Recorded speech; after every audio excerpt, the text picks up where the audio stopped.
Todos los presidentes de Estados Unidos prestan un juramento: preservar, proteger y defender a la nación a la que sirven. Su promesa exige la toma de decisiones valientes y difíciles.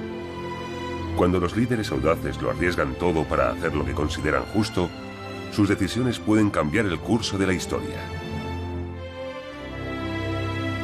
Estas son las decisiones que conmocionaron al mundo.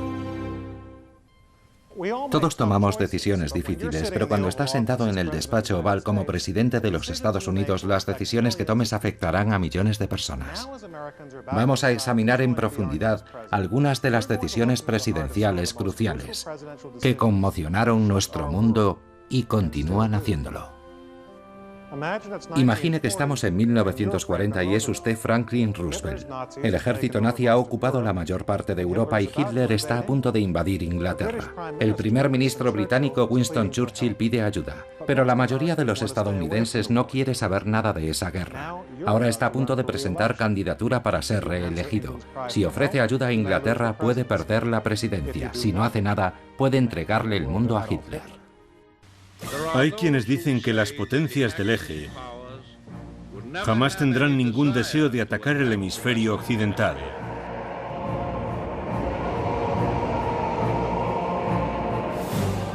Se trata de la misma forma peligrosa de pensamiento ilusorio que ha destruido la capacidad de resistencia de tantos pueblos conquistados.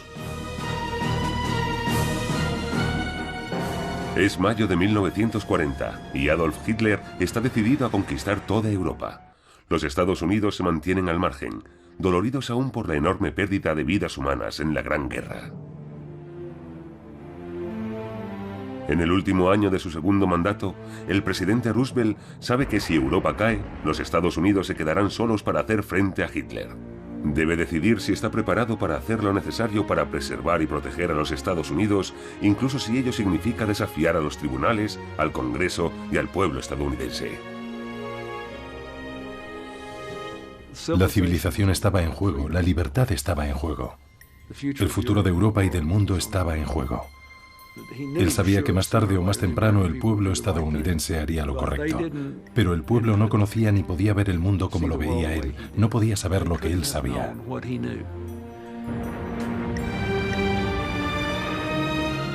En 1940, Roosevelt sabía que podría tener que situarse en el límite de la mentira e incluso quebrantar la ley. No quería hacerlo, pero si era necesario, estaba preparado. Y de hecho, se enfrentaba a la posibilidad de un proceso de impugnación. Él creía que los tiempos desesperados requerían medidas desesperadas y a veces la Constitución y el Congreso tenían que adaptarse a las circunstancias.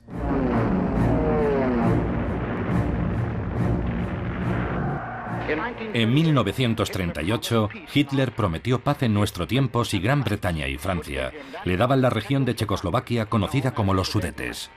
Mientras Hitler consolidaba su poder, Estados Unidos apenas parecía percatarse. El 95% de la población pensaba que si otra guerra estallaba en Europa, ellos no debían implicarse.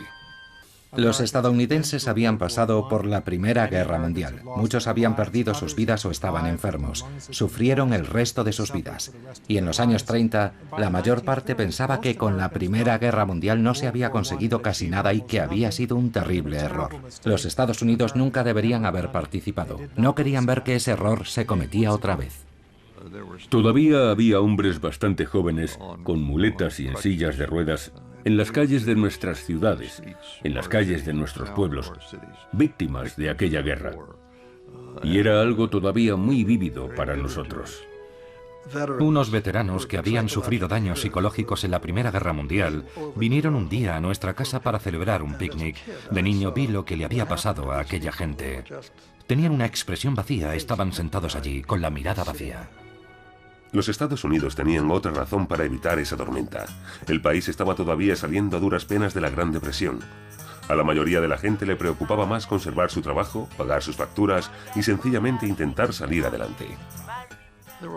Había muchos sentimientos negativos acerca de las grandes empresas y el liderazgo empresarial.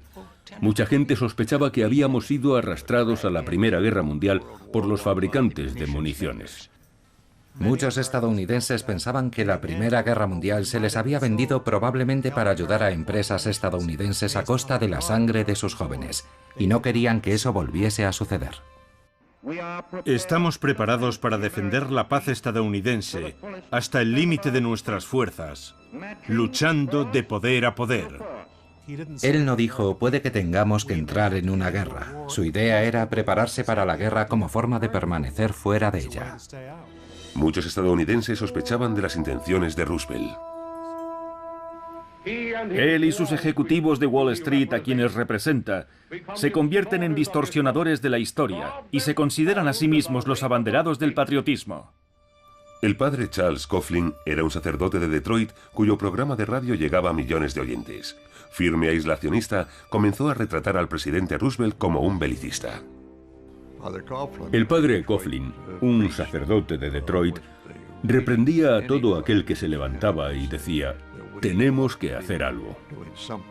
Algo que repetía una y otra vez era: Roosevelt está intentando involucrarnos en una guerra, volveos contra él. Y la gente escribía a los miembros del Congreso diciéndoles: no entren en otra guerra, asegúrense de que algo así nunca suceda. La forma más segura de vivir en paz es ocupándonos de nuestros propios asuntos, y no lo estamos haciendo. Cuando nuestros líderes hacen declaraciones de ruido de sables y tienen al país inmerso en un ambiente de histeria belicista. Ahora, en cierto sentido, es fácil mirar atrás y decir que éramos avestruces, como el propio Roosevelt llamó en una ocasión a los aislacionistas. Yo pensaba que no teníamos nada que hacer allí y que no era nuestra guerra. No tenía mucha idea sobre lo que Hitler estaba haciendo y tampoco me importaba demasiado. Era un típico estadounidense. Roosevelt sabía que tenía que responder a sus críticos con garantías de que la guerra no era inminente. He visto la guerra en tierra y en mar. He visto sangre manar de los heridos. He visto hombres muertos en el barro. Odio la guerra. Pero en privado, incluso mientras pronunciaba las palabras odio la guerra, sabía que un día podría tener que llevar al pueblo estadounidense a una. Polonia invadida.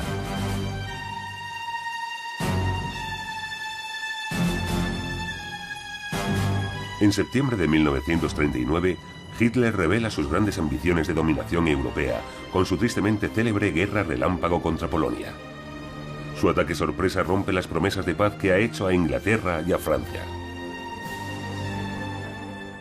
El domingo 3 de septiembre de 1939, el día que Inglaterra declaró la guerra a Alemania, Roosevelt dio una charla informal en la Casa Blanca.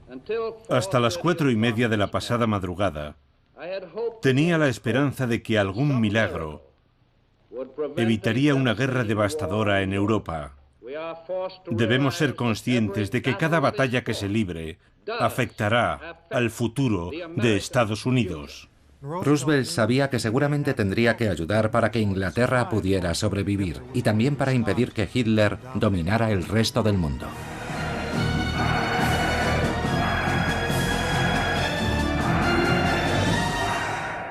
El 11 de septiembre, unos días después de que Inglaterra y Francia declarasen la guerra a Alemania, Roosevelt envía al entonces señor del almirantazgo Winston Churchill la siguiente carta: en todo momento será bienvenido si se mantiene en contacto personalmente conmigo para hacerme llegar cualquier información que considere que debo saber. Churchill, como él mismo diría, respondió con presteza, que es una forma educada de decir que contestó todo lo rápido que pudo. Él siempre creyó que la victoria final dependía de Estados Unidos, del Nuevo Mundo. Es el comienzo de una correspondencia entre dos hombres que alcanzará casi los 2000 intercambios y que solo terminará con la muerte del presidente Roosevelt en 1945. Roosevelt empezó a escribir cartas secretas a Churchill y sabía que si alguna vez se hacían públicas, los estadounidenses podían rápidamente volverse contra él. Roosevelt debe encontrar una manera de ayudar a los británicos, o Estados Unidos corre el riesgo de ser el único país capaz de impedir que Hitler domine el mundo. Mientras la guerra sea rechazada, habrá algún peligro, incluso para la nación que más ardientemente desea la paz. Roosevelt fue el primer gran líder que dijo: vivimos en un mundo interdependiente y más nos vale aprender a vivir juntos, o de lo contrario quedaremos irremediablemente divididos.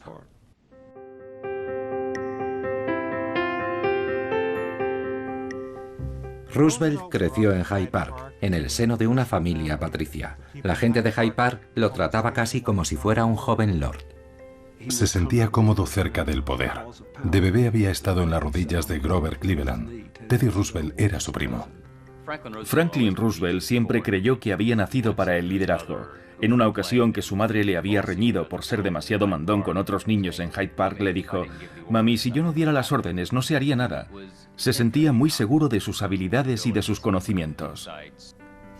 Estaba convencido de que tenía todo bajo control, y aquello le daba una enorme seguridad en sí mismo que le permitía sentir que siempre tenía razón, a veces estando equivocado. A los 39 años, en el apogeo de su carrera en Wall Street, sufrió de forma repentina un ataque de polio. Tras una batalla de 4 días contra la enfermedad que casi acaba con él, quedaría impedido para el resto de su vida. Una vez dijo que el presidente tenía que ser el actor más extraordinario, y aunque todavía no había superado la enfermedad, sabía que si actuaba como si la hubiera superado, la gente lo creería. En una ocasión le dijo a Orson Welles: «Orson, tú y yo somos los mejores actores de Estados Unidos». Y en otra ocasión, contemplándose en un informativo, dijo: «Esa es la garbo que hay en mí». Después de 2 años de recuperación, el día que va a trabajar por primera vez a Wall Street, se cae al suelo de mármol y no permite que nadie le ayude a levantarse. Se apoya en sus poderosos brazos, echa la cabeza hacia atrás, se ríe de sí mismo en el suelo, se arrastra hasta el ascensor y allí se levanta. Siempre me acuerdo de eso cuando pienso en Roosevelt. Era fascinante ver cómo lidiaba con su discapacidad. Se desplazaba de un lado a otro, de un pie a otro, mientras avanzaba lenta y tortuosamente hacia la tribuna. La gente lo miraba, y él tenía una especie de expresión dura en su rostro, como si indicara que aquello no era fácil. Pero cuando llegaba a la tribuna, alzaba los brazos y esbozaba su enorme e inconfundible sonrisa, y el lugar estallaba de júbilo. Cada día de su vida y de su presidencia, Roosevelt no podía caminar, se desplazaba en silla de ruedas, y sin embargo tomaba enormes precauciones para asegurarse de que los estadounidenses no lo vieran. Hasta que no me destinaron a la Casa Blanca, no supe que era totalmente incapaz de caminar, igual que no lo sabía más del 99% de los estadounidenses. Era un presidente al que no le importaba lo más mínimo hacer y decir cosas en privado que eran muy distintas de lo que el pueblo estadounidense veía en público. Esta nación seguirá siendo una nación neutral, pero no puedo pedir que cada estadounidense permanezca también neutral en su pensamiento. Lo que Roosevelt tuvo que hacer fue educar a sus seguidores y no, como Eleanor dijo una vez, ir demasiado por delante de ellos. Roosevelt intentaba transmitir una idea bastante compleja. En primer lugar, odio la guerra y voy a intentar mantener a nuestro país fuera de ella. Pero en segundo lugar, la mejor forma de hacerlo es prepararnos, desarrollar nuestra defensa. Le pido al Congreso imponer suficientes impuestos adicionales para poder realizar gastos de emergencia para la defensa nacional. El aumento de impuestos de Roosevelt es enormemente impopular, pero él considera crucial preparar la industria de defensa de Estados Unidos para una guerra que ve inevitable.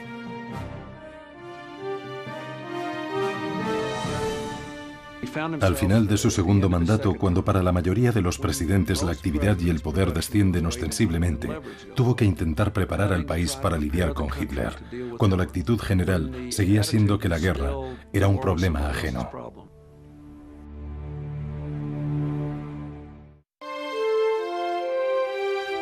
Aunque la mayoría de los estadounidenses consideraban a Hitler un problema de Europa, hay señales de que ese problema se ha extendido hasta el otro extremo del Atlántico. En febrero de 1939, miles de simpatizantes nazis se reúnen en un mitin en el Madison Square Garden y aumentan los informes de espías nazis operando en suelo estadounidense. Ahora escuchen unas palabras del señor Hoover. La llegada de saboteadores nazis en submarinos activó una nueva alerta para todos los estadounidenses. Fueron detenidos antes de que pudieran llevar a cabo sus planes de destrucción. Incluso Hollywood se nutre del creciente miedo de Estados Unidos a la influencia fascista, con la película del año 1939, Confesiones de un espía nazi. Espías, saboteadores y traidores son los actores de esta nueva estrategia. Roosevelt creía mucho en el espionaje. Le encantaban los espías. Le encantaba la idea de lo que podríamos denominar la guerra en la sombra. Roosevelt quería dirigir las labores de vigilancia. Intentó que la Corte Suprema permitiera poner escuchas telefónicas a los espías nazis que operaban en Washington. En su afán por descubrir actos de espionaje, Roosevelt se enfrenta a un problema. El Congreso ha prohibido las escuchas telefónicas y la Corte Suprema ha dictaminado que son inadmisibles en un tribunal de justicia. En mayo de 1940, Roosevelt elige una vía que, si es descubierta, podría acabar con su presidencia. Escribe un memorando confidencial al fiscal general Robert Jackson, ordenándole que utilice aparatos de escucha para controlar a sospechosos de realizar actividades subversivas. Su fundamento es que el fallo de la Corte Suprema no tiene aplicación en asuntos graves relacionados con la defensa de la nación. En lo tocante a la libertad civil o la libertad individual, Roosevelt, como la mayoría de los políticos, se llenaba la boca de grandes palabras. Aunque tengo que decir que cada vez que abordaba la cuestión de lo que él llamaba libertad contra seguridad, siempre se inclinaba hacia el lado de la seguridad. Las noticias que llegan de Europa van de mal en peor. El 9 de mayo de 1940, los nazis inician su marcha hacia Holanda y Bélgica. Las tropas británicas no son capaces de proteger a sus vecinos europeos y se retiran con múltiples bajas. Al día siguiente, el primer ministro británico Neville Chamberlain, que había intentado apaciguar a Hitler, dimite debido a las presiones. Es sustituido por un hombre que había reconocido la amenaza nazi desde el principio, Winston Churchill. Cuando se convirtió en primer ministro el 10 de mayo de 1940 dijo: «Me sentía como si caminase con el destino, como si mi vida hubiera sido una preparación para este momento». Pero nada es más cierto que esto. Cada huella de los pasos de Hitler, cada mancha de sus infectos y corrosivos dedos, serán limpiadas, purgadas y, si es necesario, desintegradas de la faz de la tierra. Aquella misma tarde llevaron una nota a Franklin Roosevelt en la que decía que Churchill se había convertido en primer ministro, y él, que se encontraba reunido con su gabinete, dijo: «Bueno, supongo que Churchill es el mejor hombre que tiene Inglaterra, aunque la mitad del tiempo esté borracho». Aquello no empezó bien. Los nazis avanzan más rápido que cualquier ejército en toda la historia. Las carreteras de Francia están llenas de refugiados que se desplazan lentamente. Los británicos estaban luchando por sus vidas contra Hitler, y Roosevelt sabía que tendría que ayudar para que Inglaterra pudiera sobrevivir, y también para impedir que Hitler dominara el resto del mundo.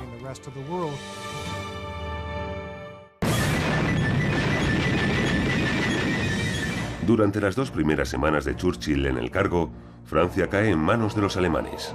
Las fuerzas inglesas retroceden hasta las orillas del Canal de la Mancha. Al retirarse de Dunkerque, los británicos se ven obligados a abandonar sus tanques y cañones. Y con la pérdida de la mitad de su flota de destructores, la isla de Gran Bretaña queda virtualmente desprotegida. En una carta privada a Roosevelt, un desesperado Churchill escribe: «Confío en que se dará cuenta, señor presidente, de que la voz y la fuerza de Estados Unidos podrían no servir de nada si se demoran demasiado tiempo. Puede encontrarse con mucha rapidez con la realidad de una Europa completamente sojuzgada y nazificada, y el peso puede ser mayor del que podamos soportar». Roosevelt se encontraba con que los estadounidenses estaban mirando con lupa cualquier señal de que estaba haciendo algo en secreto para llevarlos a una guerra. Y sin duda les habría preocupado la existencia de una correspondencia secreta entre él y Churchill. Churchill implora ayuda a su homólogo estadounidense pidiéndole tanques, cañones, aviones y entre 40 y 50 destructores. Pero las manos de Roosevelt están atadas. La ley prohíbe específicamente a Estados Unidos dar o vender armas a cualquier país en guerra.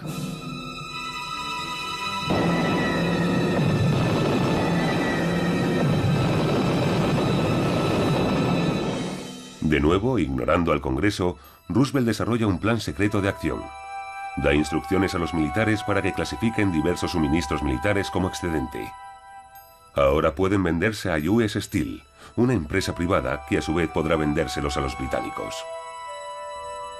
Roosevelt se esforzaba por intentar hacer algo para ayudar a los británicos, pero sabía que era muy peligroso, porque dispararía las alarmas entre los aislacionistas. Y también algún miembro del Congreso podría decir: la intención del Congreso es que Estados Unidos permanezca neutral. Usted lo ha ignorado y por ello debe ser llevado ante el Senado y tal vez ser sometido a un proceso de impugnación. Roosevelt estuvo al borde de la legalidad en varias ocasiones, pero no cometió abuso de poder. Abuso de poder se produce cuando un presidente viola la letra y el espíritu de la ley con fines espurios, para mejorar su propia posición o para perjudicar injustamente a alguien. Roosevelt trataba de salvaguardar la libertad de los estadounidenses.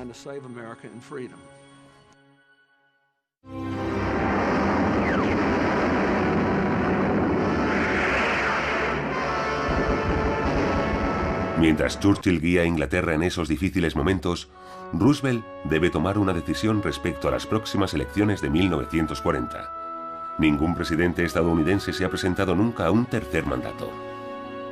Yo no creía que Roosevelt pensara en presentarse a un tercer mandato. El modelo de los 2 mandatos estaba tan firmemente establecido que casi se había convertido en un requisito constitucional. En la convención demócrata de julio, Roosevelt todavía no ha anunciado formalmente su candidatura, pero se las ingenia para ser nominado por aclamación. Franklin Delano Roosevelt. A él no solo le alegraba presentarse a un tercer mandato, sino que lo deseaba fervientemente. El rumor de que le empujaban a presentarse en contra de su voluntad y que deseaba volver a la vida campestre en Hyde Park era una solemne tontería. Comprendió que para obtener un tercer mandato la única razón convincente era que teníamos que hacer algo realmente importante y no podíamos tener a una persona nueva dirigiendo el rumbo del país. Pero el presidente se enfrentará a un duro rival. Wendell Willkie, un hombre de negocios y abogado de Nueva York, explota el fervor aislacionista del país. Comenzó una campaña en la que decía: tened cuidado con Franklin Roosevelt. Si sale reelegido nos embarcará en una guerra al día siguiente. Yo impediré que eso suceda. Nos conducirá a una guerra para la que este país no está en absoluto preparado y que por supuesto no desea. El 23 de octubre, Roosevelt responde a sus detractores en un mitin celebrado en Filadelfia. Es una acusación escandalosamente falsa que este gobierno quiera embarcar a este país en una guerra. Dicha acusación es contraria a todos los hechos y a todas las decisiones tomadas en los últimos 8 años. A lo largo de nuestra historia, todos los presidentes progresistas han recibido insultos por parte de sus críticos de la derecha. Y de Roosevelt se dijeron cosas terribles. Macon dijo una vez que si Roosevelt creyera que el canibalismo le proporcionaría los votos que necesitaba, estaría engordando a un ministro en el césped de la Casa Blanca. En ese momento Churchill le decía a Roosevelt: señor presidente, ayúdenos, por favor. Si no lo hace, Gran Bretaña sucumbirá y tendrá que enfrentarse a Hitler usted solo. Pero el peligro para Roosevelt era que la petición llegaba en el momento más inoportuno. Si ayudaba a Gran Bretaña, se interpretaría como un claro gesto de que pretendía involucrar al país en una guerra nada más ser reelegido, y corría el riesgo de perder las elecciones. A pesar de los riesgos políticos, Roosevelt encuentra una manera de enviar a Churchill los destructores que tanto necesita, utilizando una estratagema legal. La ley no menciona nada sobre el trueque con otras naciones. Roosevelt envía 50 destructores a Gran Bretaña a cambio de contratos de arrendamiento de las bases militares inglesas en el Caribe. Y anuncia el acuerdo solo después de haberse hecho efectivo. Si los acuerdos de Roosevelt se hubieran hecho públicos, se habrían levantado voces pidiendo su procesamiento. Habría tenido serios problemas. Sabía que no era un asunto baladí que los estadounidenses tuvieran que vivir en un mundo dominado por Hitler.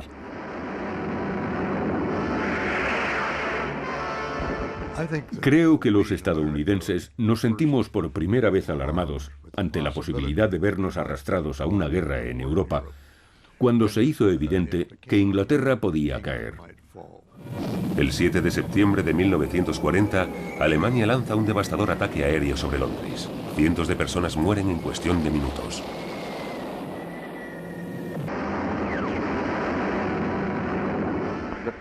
El terrible destino de las naciones que se encuentran en una posición de debilidad frente a un ataque es de sobra conocido por todos nosotros. Es nuestro deber, y así lo haremos, reunir las fuerzas que por fortuna posee nuestro país para alejar la guerra de nuestras costas. Un Congreso profundamente preocupado aprueba el primer reclutamiento en tiempos de paz de la historia de los Estados Unidos.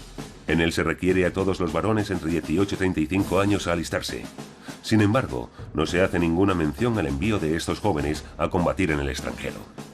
El primer reclutamiento por sorteo se realizaba la semana anterior a las elecciones presidenciales, y Roosevelt podía distanciarse y pretender que no tenía nada que ver en el asunto, o acudir allí y dejar claro que apoyaba el reclutamiento. Haciendo gala de un gran coraje, asistió a la ceremonia, y cuando se anunció el primer número, el presidente estaba allí presidiendo el acto. El segundo número, que acaba de ser extraído por el secretario del Tesoro, es el número de serie 192. Sí, fue valiente, pero conocía su país y conocía los tempos de la política como muy pocos otros lo han hecho. Sus asesores temen que la celebración del reclutamiento en fechas tan cercanas a las elecciones provoque un desastre electoral. Al día siguiente, durante un mitin en Boston, Roosevelt intenta tranquilizar a la nación. Cuando escuché a Franklin Roosevelt, en el momento álgido de la campaña de 1940 en el Boston Garden, decir a las madres de América: «Os prometo que nunca enviaré a vuestros hijos a una guerra en el extranjero». El hecho de que hiciera aquella promesa, que contradecía bastante lo que había estado haciendo a lo largo de 1940, indica lo desesperado que estaba al final de la campaña. Debo añadir que dijo textualmente: «guerras extranjeras». Y cuando finalmente estalló la guerra, dijo que no era una guerra extranjera. Era Roosevelt en su faceta maquiavélica más pura.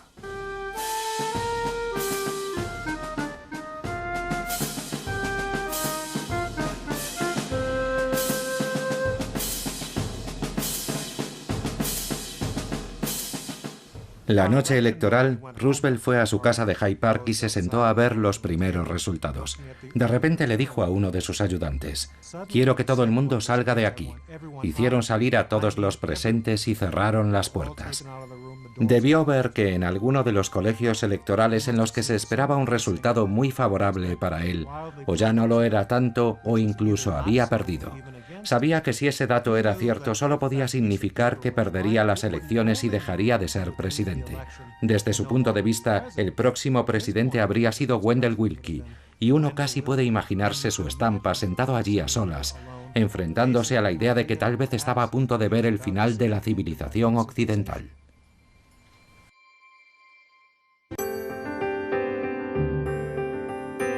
Franklin Delano Roosevelt.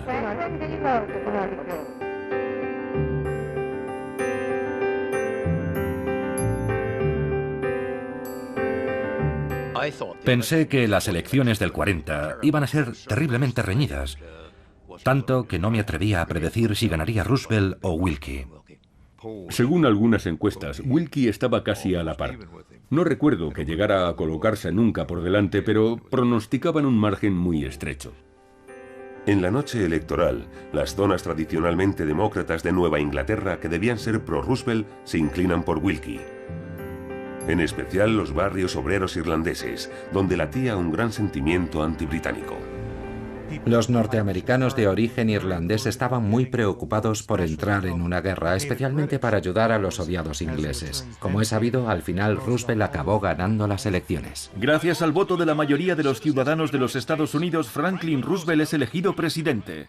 Roosevelt se convierte en el primer presidente norteamericano en obtener un tercer mandato. Tras las elecciones se siente liberado. Sabe que los estadounidenses se inquietarán mucho si hace algo para ayudar a los británicos, pero al menos ya no puede perder las elecciones. No habrá vacilaciones en nuestra determinación de ayudar a Gran Bretaña. Debemos ser el gran arsenal de la democracia. Para nosotros se trata de una emergencia tan grave como la guerra misma.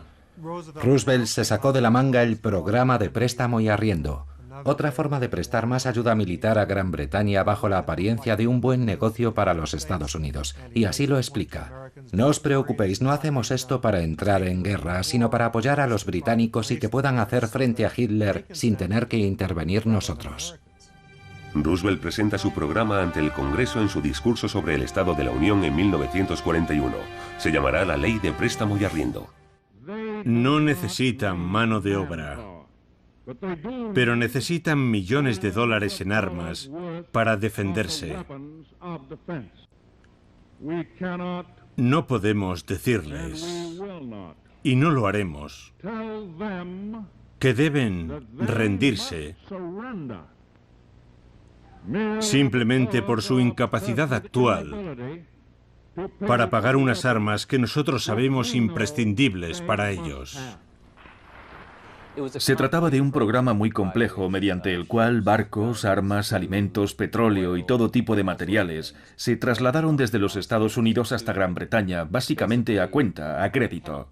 Winston Churchill obtuvo una tarjeta Visa muy holgada. Los que nos oponemos a esta legislación continuaremos con nuestra lucha para mantener a los jóvenes estadounidenses alejados del holocausto de la guerra. Roosevelt decide mandar un emisario a Winston Churchill para garantizarle la ayuda estadounidense y envía nada más y nada menos que a Wendell Willkie. Willkie le lleva a Churchill una nota manuscrita de Roosevelt en la que dice: Wendell Willkie le entregará esto. Está contribuyendo a mantener la política al margen de este asunto. La maniobra política de Roosevelt es un éxito. Cuando Willkie regresa a principios de febrero, el antiguo aislacionista se dirige al Congreso en favor de la Ley de Préstamo y Arriendo de Roosevelt. Ahora me opongo, tanto como cualquier otro ciudadano estadounidense, a limitar la concentración de poder en la jefatura del Ejecutivo. Y reconozco que hice todo cuanto estuvo en mi mano para retirarle ese poder al Ejecutivo actual. Prefiero dedicar todo mi ímpetu a conseguir que el Congreso apruebe este proyecto de ley, con un voto independiente y casi unánime. El 8 de marzo, después de un duro debate, el Congreso aprueba el plan. Churchill tendrá su arsenal. Ese verano, Roosevelt intensifica los preparativos. Ordena a los buques estadounidenses que escolten a los barcos británicos que cruzan el Atlántico, alegando que es su prerrogativa como comandante en jefe. A mediados de 1941, Roosevelt amplió esencialmente la zona protegida del tráfico marítimo. Estaba muy preocupado por la guerra de los U-Boot, los submarinos alemanes que navegaban por el Atlántico y atacaban a nuestros buques de abastecimiento y de tropas. Roosevelt caminaba por la cuerda floja cuando asignó a nuestra marina la misión de escoltar a los barcos británicos. Es muy posible que estuviese violando las leyes de neutralidad y algunas otras normativas legales. Si un barco estadounidense hubiese sido alcanzado por un submarino alemán, lo cual era muy posible, habría servido de pretexto a Roosevelt para decir que estábamos en guerra con Alemania. La mayoría de los estadounidenses habría considerado que Estados Unidos había sido atacado y tenía causas justificadas para responder. Si Roosevelt lo hizo con esa intención, nunca lo sabremos. En agosto de 1941, Roosevelt y Churchill celebran una reunión secreta en el mar, frente a las costas de Terranova. A pesar de que han mantenido correspondencia durante casi 2 años, es la primera vez que el presidente y el primer ministro se reúnen como líderes.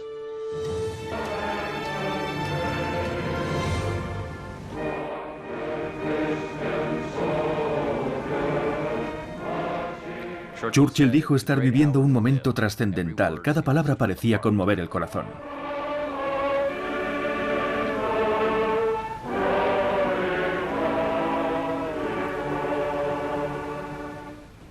Fue en muchos sentidos una ceremonia matrimonial entre la Marina británica y la estadounidense, y entre el primer ministro británico y el presidente estadounidense.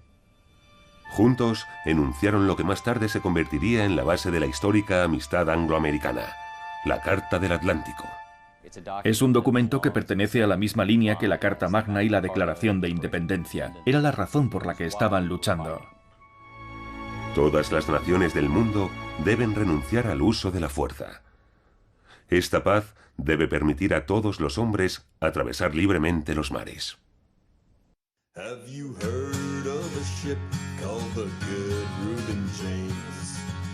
Run by hard-fighting men, both of honor and fame. El 31 de octubre de 1941, un submarino alemán hunde el destructor estadounidense Reuben James, matando a sus 76 tripulantes.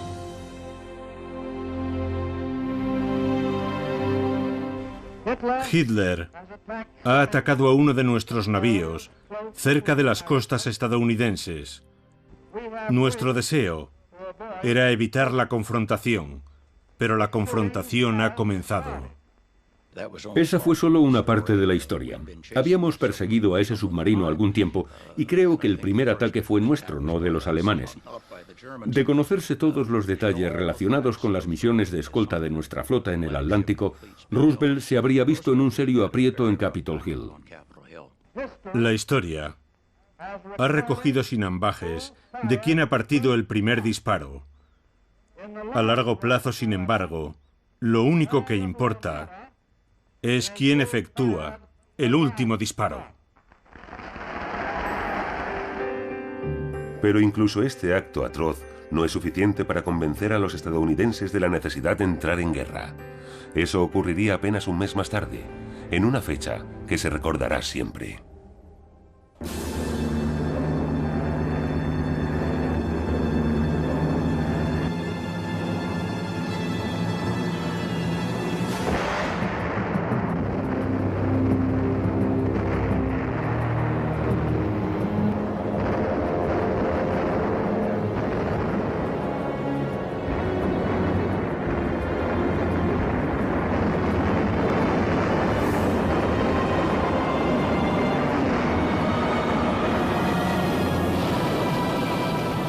Roosevelt recibe la noticia del ataque japonés a Pearl Harbor poco después de las 2 de la tarde. La Casa Blanca se sume inmediatamente en el caos. Nos quedamos sentados, absolutamente perplejos. Era algo inconcebible. Toda la atención estaba centrada en los alemanes. Eran ellos los que supuestamente iban a atacarnos, no los japoneses. Fue el domingo más largo en la vida de Franklin Roosevelt. Ya al final de la tarde, George Marshall se marchó y cuando salía de la Casa Blanca, alguien le preguntó: «General, ¿cómo pintan las cosas?». Y Marshall respondió: «No lo sé, ahora atravesamos el momento más negro de la guerra, y esa situación se prolongaría casi 5 años». Pearl Harbor no me hizo cambiar de parecer. Seguí pensando que era una equivocación involucrarnos. Había sido un acto perverso perpetrado por los japoneses, pero no contradecía en absoluto mi opinión de que estábamos equivocados al entrar en guerra en Europa. No me di cuenta realmente hasta que fui al frente y vi lo que los alemanes habían hecho. Entonces me quedé completamente devastado. No importa el tiempo que nos lleve, superar esta invasión premeditada. El pueblo estadounidense, con el poder de la razón, logrará al final la victoria absoluta. Tras el conmovedor discurso de Roosevelt, toda la oposición a la guerra se desvanece. El Congreso aprueba oficialmente una declaración de guerra contra Japón. El aislacionismo estaba esencialmente muerto. La nación se mostraba unida frente a este ataque terrible, y no solo unida, sino preparada. El Capitolio sufrió una profunda transformación, pasando de ser un bastión del aislacionismo a un Capitolio unido en tiempo de guerra, dispuesto a aplastar al enemigo. Nuestra marina fue desplegada al instante en el Atlántico como si hubiese estado preparada desde mucho tiempo atrás. Algo bastante probable gracias a Roosevelt. En ese sentido, Pearl Harbor fue realmente la salvación de los británicos. Churchill llegó a Washington el 22 de diciembre de 1941. En este momento, cuando estáis entrando en guerra, probaremos que con el armamento adecuado y una buena organización podemos aplastar a los salvajes nazis. La sala estaba exultante. Uno de los reporteros presentes comentó que el efecto fue instantáneo y que Roosevelt parecía encantado, como un viejo soldado que contempla satisfecho cómo un protegido suyo domina un escenario que él había dominado durante tanto tiempo. La guerra que se avecina impulsará a los Estados Unidos a realizar una gran demostración de su poderío industrial. Debemos aumentar las instalaciones de producción de todo el material que necesiten el ejército y la marina para nuestra defensa nacional. Creo que esta nación debe planificar en este momento un programa que nos proporcionará 50.000 aviones militares y navales.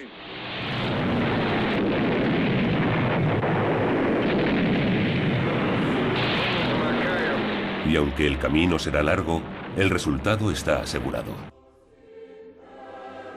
En cierto modo, los años de la guerra fueron más fáciles porque sabíamos lo que teníamos que hacer. Conocíamos el camino a Berlín y el camino a Tokio.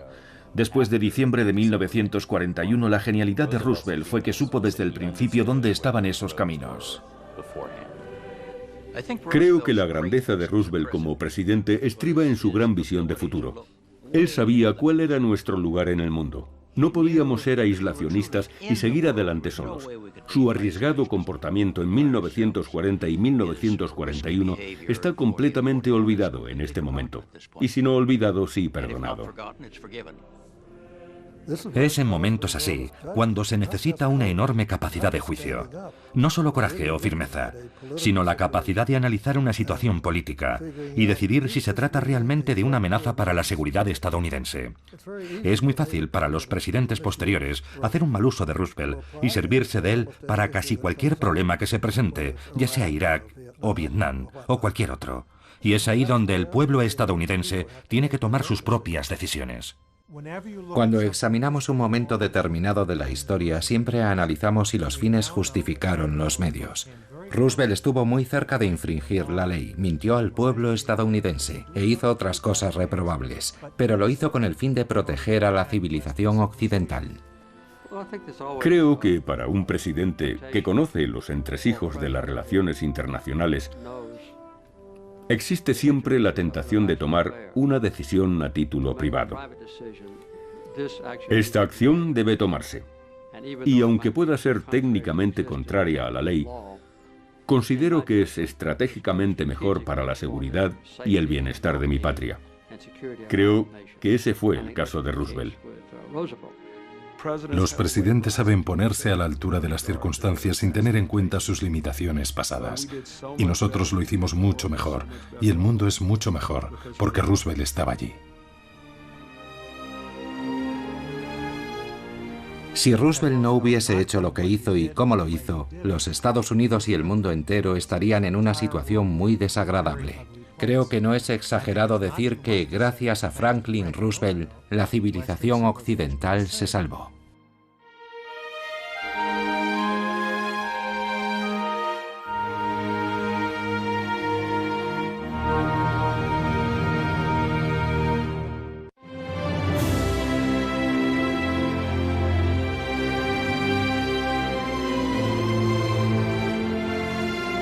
Se trata de la misma forma peligrosa de pensamiento ilusorio que ha destruido la capacidad de resistencia de tantos pueblos conquistados. Es mayo de 1940 y Adolf Hitler está decidido a conquistar toda Europa.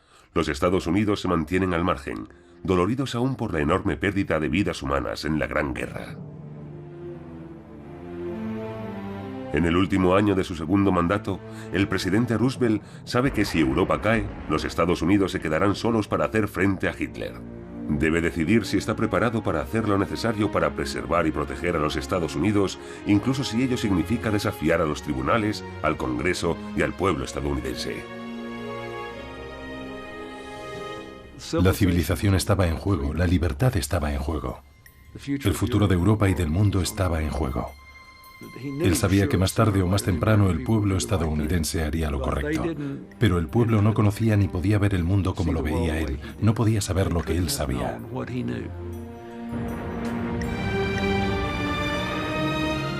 En 1940, Roosevelt sabía que podría tener que situarse en el límite de la mentira e incluso quebrantar la ley.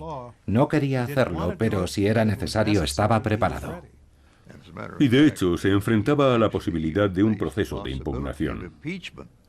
Él creía que los tiempos desesperados requerían medidas desesperadas y a veces la Constitución y el Congreso tenían que adaptarse a las circunstancias.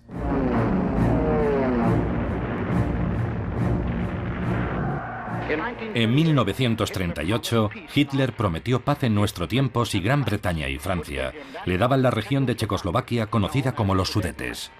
Mientras Hitler consolidaba su poder, Estados Unidos apenas parecía percatarse. El 95% de la población pensaba que si otra guerra estallaba en Europa, ellos no debían implicarse. Los estadounidenses habían pasado por la Primera Guerra Mundial. Muchos habían perdido sus vidas o estaban enfermos. Sufrieron el resto de sus vidas. Y en los años 30, la mayor parte pensaba que con la Primera Guerra Mundial no se había conseguido casi nada y que había sido un terrible error. Los Estados Unidos nunca deberían haber participado. No querían ver que ese error se cometía otra vez. Todavía había hombres bastante jóvenes, con muletas y en sillas de ruedas, en las calles de nuestras ciudades, en las calles de nuestros pueblos, víctimas de aquella guerra. Y era algo todavía muy vívido para nosotros. Unos veteranos que habían sufrido daños psicológicos en la Primera Guerra Mundial vinieron un día a nuestra casa para celebrar un picnic. De niño vi lo que le había pasado a aquella gente. Tenían una expresión vacía, estaban sentados allí, con la mirada vacía. Los Estados Unidos tenían otra razón para evitar esa tormenta. El país estaba todavía saliendo a duras penas de la Gran Depresión. A la mayoría de la gente le preocupaba más conservar su trabajo. Todos los presidentes de Estados Unidos prestan un juramento: preservar, proteger y defender a la nación a la que sirven. Su promesa exige la toma de decisiones valientes y difíciles. Cuando los líderes audaces lo arriesgan todo para hacer lo que consideran justo, sus decisiones pueden cambiar el curso de la historia. Estas son las decisiones que conmocionaron al mundo. Todos tomamos decisiones difíciles, pero cuando estás sentado en el despacho oval como presidente de los Estados Unidos, las decisiones que tomes afectarán a millones de personas. Vamos a examinar en profundidad algunas de las decisiones presidenciales cruciales que conmocionaron nuestro mundo y continúan haciéndolo. Imagine que estamos en 1940 y es usted Franklin Roosevelt. El ejército nazi ha ocupado la mayor parte de Europa y Hitler está a punto de invadir Inglaterra. El primer ministro británico Winston Churchill pide ayuda, pero la mayoría de los estadounidenses no quiere saber nada de esa guerra. Ahora está a punto de presentar candidatura para ser reelegido. Si ofrece ayuda a Inglaterra, puede perder la presidencia. Si no hace nada, puede entregarle el mundo a Hitler. Hay quienes dicen que las potencias del eje jamás tendrán ningún deseo de atacar el hemisferio occidental.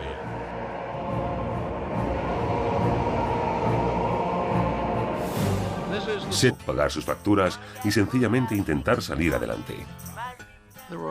Había muchos sentimientos negativos acerca de las grandes empresas y el liderazgo empresarial.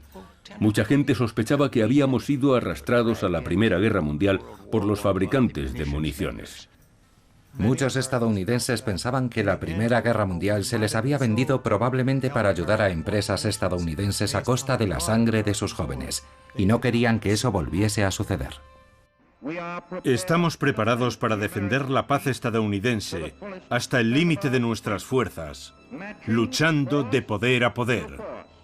Él no dijo, puede que tengamos que entrar en una guerra. Su idea era prepararse para la guerra como forma de permanecer fuera de ella. Muchos estadounidenses sospechaban de las intenciones de Roosevelt. Él y sus ejecutivos de Wall Street, a quienes representa, se convierten en distorsionadores de la historia y se consideran a sí mismos los abanderados del patriotismo. El padre Charles Coughlin era un sacerdote de Detroit cuyo programa de radio llegaba a millones de oyentes. Firme aislacionista, comenzó a retratar al presidente Roosevelt como un belicista.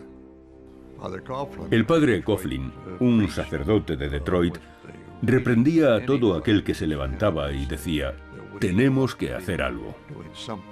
Algo que repetía una y otra vez era: Roosevelt está intentando involucrarnos en una guerra, volveos contra él. Y la gente escribía a los miembros del Congreso diciéndoles: no entren en otra guerra, asegúrense de que algo así nunca suceda. La forma más segura de vivir en paz es ocupándonos de nuestros propios asuntos, y no lo estamos haciendo. Cuando nuestros líderes hacen declaraciones de ruido de sables y tienen al país inmerso en un ambiente de histeria belicista. Ahora, en cierto sentido, es fácil mirar atrás y decir que éramos avestruces, como el propio Roosevelt llamó en una ocasión a los aislacionistas. Yo pensaba que no teníamos nada que hacer allí y que no era nuestra guerra. No tenía mucha idea sobre lo que Hitler estaba haciendo y tampoco me importaba demasiado. Era un típico estadounidense.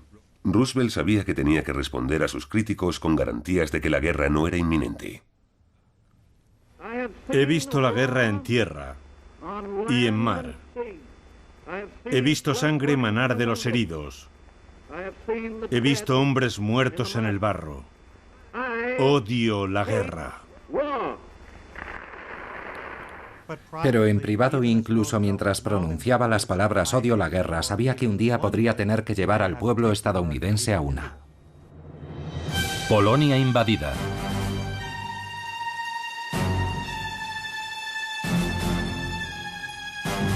En septiembre de 1939, Hitler revela sus grandes ambiciones de dominación europea con su tristemente célebre guerra relámpago contra Polonia. Su ataque sorpresa rompe las promesas de paz que ha hecho a Inglaterra